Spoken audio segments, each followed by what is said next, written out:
বীরভূমের বলরামপুর গ্রামে কুয়ে নদীর বাঁধ ভেঙে ঢুকলো জল। আপনাদের জানিয়ে রাখবো আরও একবার, বীরভূমের বলরামপুর গ্রামে কুয়ে নদীর বাঁধ ভেঙে ঢুকলো জল। তৈরি হয়েছে ভয়াবহ পরিস্থিতি। গ্রামের মানুষদের উদ্ধার করার কাজ ইতিমধ্যেই শুরু করা হয়েছে প্রশাসনের পক্ষ থেকে। গ্রামের সমস্ত বাসিন্দাদের সেখান থেকে প্রশাসনের পক্ষ থেকে অন্যত্র নিরাপদ আশ্রয় নিয়ে যাওয়া হচ্ছে। ঘটনাস্থলে এসে উপস্থিত হয়েছেন বীরভূম জেলার জেলাশাসক বিধান রায়, লাভপুর বিধানসভার বিধায়ক, লাভপুরের বিডিও সহ সকলেই। বর্ষণের ফলে কুয়ে নদীতে জল বেড়ে গেছে এবং যার জন্য এখানে বলরামপুরে বাঁধটা ভেঙে গেছে এবং বাঁধটা ভেঙে যাওয়ার জন্য হাজার হাজার মানুষ বিপদগ্রস্ত। আমাদের রাজ্য সরকার, জেলা প্রশাসন আমরা সকলে এসেছি এবং এসে যাতে দ্রুত এই মানুষদেরকে নিরাপদ আশ্রয় নিয়ে যাওয়া যায়, এটাই আমাদের এখন প্রাথমিক কাজ।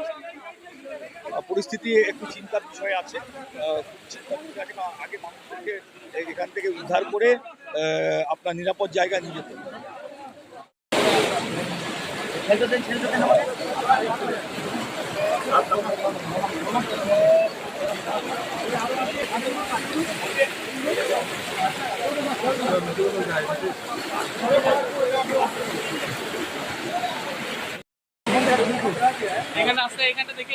আস্তে এই জায়গাটা খুব ইয়ে আছে।